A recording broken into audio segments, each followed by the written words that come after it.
ये एक pre board का एग्ज़ाम है क्लास 10th के लिए, सब्जेक्ट है मैथमेटिक्स। इसमें जो क्वेश्चन नंबर 1 है वो ये है कि HCF दे रखा है हमें 336 का एंड 54 का 6, हमें LCM फाइंड आउट करना है। तो हमें एक फॉर्मूले का पता है कि HCF into LCM is equal to A into B। HCF और LCM का प्रोडक्ट जो है 2 नंबर्स के प्रोडक्ट के इक्वल होता है। अब मैंने LCM को यहीं रखा, HCF अपॉन में चला गया। A है 336, B है 54, A इंटू बी अपॉन HCF। सिंप्लीफाई करके आंसर आ गया आपके पास। सेकंड केस में हमें ये वेरीफाई करना था कि डेसिमल एक्सपेंशन कितने डिजिट्स के बाद होगा। तो 27 अपॉन में 2 की पावर 3, 5 पावर 4, 3 स्क्वायर। सबसे पहले तो हमने 27 के फैक्टर बनाए, 3 के स्क्वायर 9 से 9 कैंसिल हो गया। अब जो भी बचा उसमें देखो 2 की पावर 3 है, 5 की पावर 4 है। तो हम इन दोनों पावर्स को इक्वल करने के लिए 2 की पावर 1 से मल्टीप्लाई और डिवाइड करेंगे। मल्टीप्लाई और डिवाइड करने के बाद हमने देखा कि 2 की पावर भी 4 हो गई और 5 की पावर 4 ऑलरेडी थी, तो नीचे 2 इंटू 5 होल पावर 4 हो गई और न्यूमिनेटर आपका हो गया 3 इंटू 2 6। अब 10 की पावर 4 है तो 4 डिजिट्स के बाद आप डेसिमल लगा देना, तो 0.0006 आंसर आ जाएगा आपके पास। Therefore decimal will terminate after 4 place. If 1 is a zero of polynomial px ax square minus 3 bracket में a minus 1 into x minus 1, then find the value of a। तो हमारे पास कंडीशन ये होती है, अगर हमें एक जीरो गिवन है तो उसे मैं x की जगह पे प्लेस कर सकता हूँ और वो इक्वल टू 0 रख के a की वैल्यू निकाल देंगे हम। p1 इक्वल टू 0, यहाँ पर x की जगह पे पूरी इक्वेशन में x की जगह पे 1 पुटअप किया, इक्वल टू 0 रख के a की वैल्यू 1 आ गई। फिर क्वेश्चन नंबर 3 है आपके पास, do the equations 4x plus 3y minus 1 equal to 5 and 12x plus 9y equal to 15 represent of a pair of coincide lines. Coincide lines का मतलब यह है कि लाइन के ऊपर से लाइन जाएगी और उसकी कंडीशन ये होती है कि lines will be coincides if a1 upon a2 equal to b1 upon b2 equal to c1 upon c2। तो पहले तो हमने ये दोनों इक्वेशन लिखी। फर्स्ट इक्वेशन पहले 5 इधर आकर के माइनस का 6 हो गया इक्वल टू 0 इक्वेशन 1, और 12x plus 9y minus 15 equal to 0 ये दूसरी इक्वेशन। अब इसमें a1 अपॉन a2 का मतलब है 4 अपॉन 12 जो कि सोल्व होकर के 1/3 आया। b1 अपॉन b2 का मतलब है 3 अपॉन 9 वो भी 1 अपॉन 3 आया। c1 अपॉन c2 का मतलब माइनस 6 अपॉन माइनस 15 वो 2/5 आया सोल्व होकर के। अब हमारे पास a1 अपॉन a2 और b1 अपॉन b2 तो इक्वल है, लेकिन c1 upon c2 is not equal है। इसका मतलब lines are not coincide but parallels, क्योंकि पैरेलल की कंडीशन है तो कॉन्साइड्स नहीं होंगी बल्कि क्या होंगी, पैरेलल होंगे। क्वेश्चन नंबर 4 में हमें ये गिवन है कि the cost of 4 pens and 4 pencil boxes is Rs 100, 3 times the cost of a pen is Rs 15 more than the cost of a pencil box from the pair of linear equations for above situation। तो अब हमें क्या करना है, पहले तो हमने cost मान ली कि let cost of a pen be ₹x and cost of a pencil box भी y। अकॉर्डिंग टू क्वेश्चन हमें गिवन है 4 pens and 4 pencil boxes is Rs 100, तो 4x plus 4y is equal to 100 equation 1। फिर कहता है 3 times the cost of a pen, तो जो pen की कॉस्ट है उसको 3 टाइम्स कर दो, 3x is equal 15 more than है इसलिए प्लस का साइन आएगा, cost of a pencil box, cost of a pencil box y है तो ये इक्वेशन बन जाएगी। क्वेश्चन नंबर 5 में for what value of p are 2p plus 1, 13, 5p minus 3 consecutive terms of an AP। तो हमारे पास कंडीशन होती है कि we note at if a b c are in AP then twice of middle term is equal to में sum of first and last, यानी कि जो मिडल टर्म है उसका ट्वाइस कर दो और फर्स्ट और लास्ट का एडिशन कर दो, क्योंकि हमारे पास कंडीशन होती है कि b minus a equal to c minus a. फिर शिफ्टिंग करके आपके पास ये कंडीशन आ जाएगी। अब a b c की वैल्यू आप यहाँ से पुटअप कर दो, ये a है, ये b है, ये c है, इस फॉर्मूला में पुटअप करके सोल्व करके p की वैल्यू आ जाएगी आपके पास। फिर आपके पास ये क्वेश्चन आता है कि find 9th term from end of the AP। हमें एक AP गिवन है 5, 9, 13 डॉट डॉट करके और लास्ट टर्म हमें दे दी 185। तो सबसे पहले तो a क्या है 5, d क्या है 9 माइनस 5 यानी कि 4 और लास्ट टर्म l है 185। अब फॉर्मूला होता है nth term from last as, L N is equal to L minus N minus 1 into D. यहाँ पर n वो टर्म होगी जो हमें फाइंड आउट करनी है। तो L N is equal to L minus N minus 1 into D. L 9, N की वैल्यू 9 पुट अप की सिंप्लीफाई किया तो आपके पास 153 वो टर्म होगी जो लास्ट से 9th टर्म होगी। For what value of k the quadratic equation kx into x minus 2 plus 6 equal to 0 has two equal zeros। कोई भी क्वाड्रेटिक इक्वेशन हो तो हमारे पास ये 3 कंडीशन होती हैं कि भाई अगर d होता है डिस्क्रिमिनेंट जो कि b स्क्वायर माइनस 4ac के इक्वल होता है, अगर वो पॉजिटिव आता है तो zeros will be real and distinct, different होंगे लेकिन रियल होंगे। लेस देन 0 है तो real roots do not exist, कोई रियल रूट नहीं आएगा, जो भी आएगा वो इमेजिनरी आएगा। अगर d यानी कि b स्क्वायर माइनस 4ac 0 के इक्वल आता है तो roots are real and equal. तो हमारे पास ये वाली कंडीशन है। इस वाली कंडीशन का मतलब d is equal to 0 put up करना है। इसमें जो इक्वेशन थी उसको सिंप्लीफाई करके ये लिख दिया k x square minus 2kx plus 6। अब इसमें a है k, b है माइनस 2k एंड c है 6 और d के फॉर्मूले में a b c की वैल्यू पुटअप कर दी। b square minus 4ac equal to 0, b की वैल्यू माइनस 2k, a की वैल्यू k एंड c की वैल्यू 6। सिंप्लीफाई करके 4k कॉमन आ गया, k की वैल्यू या तो 0 होगी या फिर 6 होगी। k इक्वल टू 0 रिजेक्ट कर देंगे क्योंकि k को अगर मैंने 0 कर दिया तो ये क्वाड्रेटिक इक्वेशन नहीं बनेगी और क्वाड्रेटिक इक्वेशन नहीं बनेगी तो 2 जीरोज नहीं निकलेंगे, इसीलिए हम k इक्वल टू 0 रिजेक्ट करेंगे। k इक्वल टू 6 जो है वो आंसर होगा। जो क्वेश्चन नंबर 7 था उसमें कहता है कि if a and b are roots of the equation, कि भाई a और b इस इक्वेशन के रूट्स हैं a square plus ax minus b equal to 0, then find a and b। तो आप इस कंडीशन को इस तरह से करोगे कि एक बार तो ये कंडीशन ले लो आप, alpha plus beta is equal to minus b by a, यानी कि सम ऑफ जीरोज वो है वो माइनस बी बाई ए ले लिया मैंने। अब जीरोज हमें 2 दे रखे हैं, एक ए और एक बी, तो वो एल्फा और बीटा मान करके alpha beta is equal to minus b by a, which implies करके sum of zeros is equal to इस इक्वेशन से माइनस ए अपॉन 1 लिख दिया। यहाँ से रिलेशनशिप आ जाएगी b equal to minus 2a। फिर नेक्स्ट कंडीशन जो प्रोडक्ट होता है एल्फा इंटू बीटा, यानी कि आपके पास जो प्रोडक्ट आएगा वो आपके पास आएगा c by A equal to alpha beta is equal to c by A. Alpha की वैल्यू a, बीटा की वैल्यू b और इक्वल में c की वैल्यू जो है वो माइनस b आ जाएगी, अपॉन में a की वैल्यू 1। फिर इससे b कैंसिल, a की वैल्यू माइनस 1 आ जाएगी और a की value minus 1 alpha plus beta वाली इक्वेशन में पुटअप कर दो, वहाँ से b की वैल्यू आ जाएगी माइनस 2। तो ये आंसर है। ये वाला तरीका रहने देना, ये लॉन्ग पड़ेगा आपको।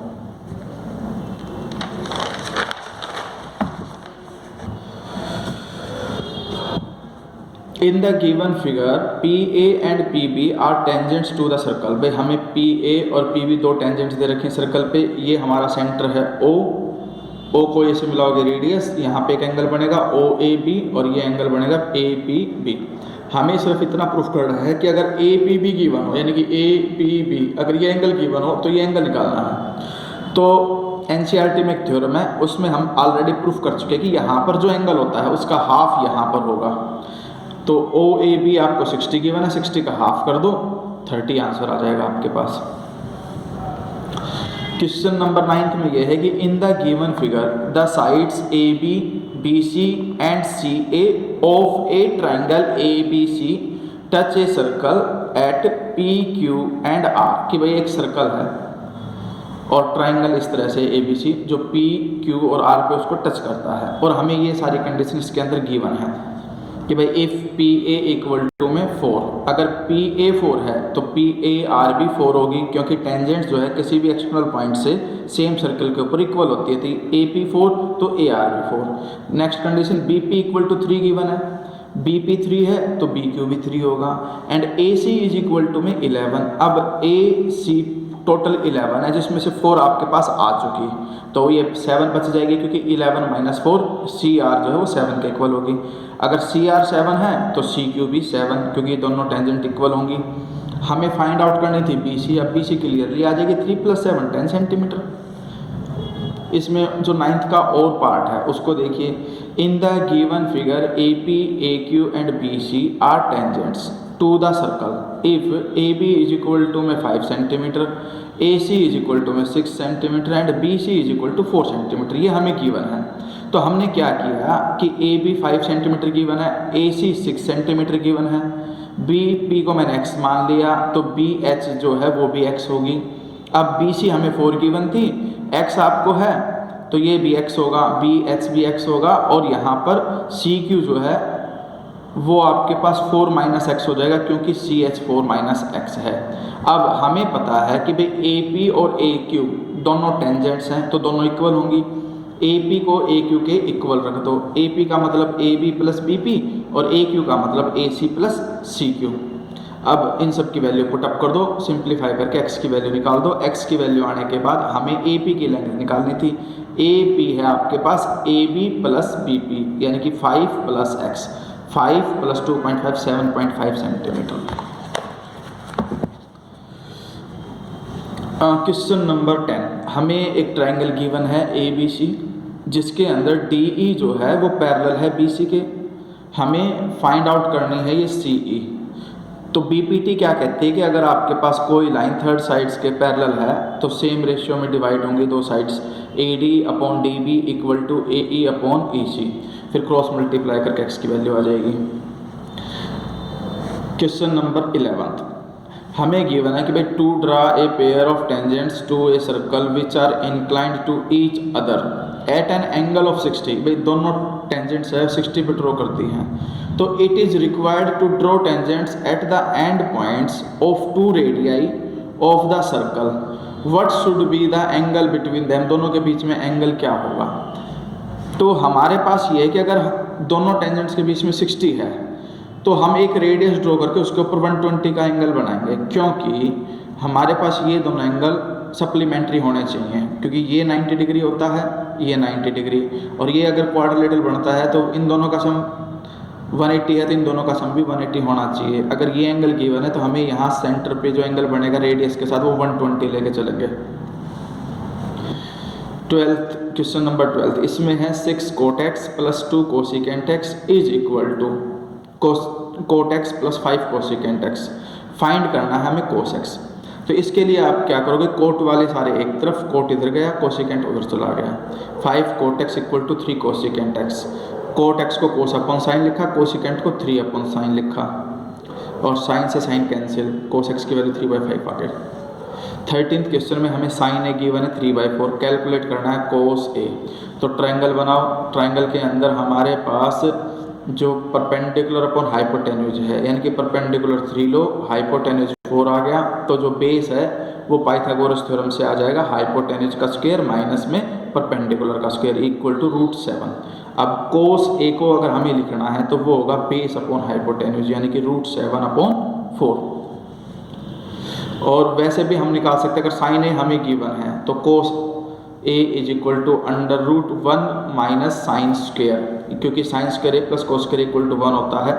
यहाँ पे एलसीएम लेकर के सिंप्लीफाई करके भी आपका आंसर निकल सकता है।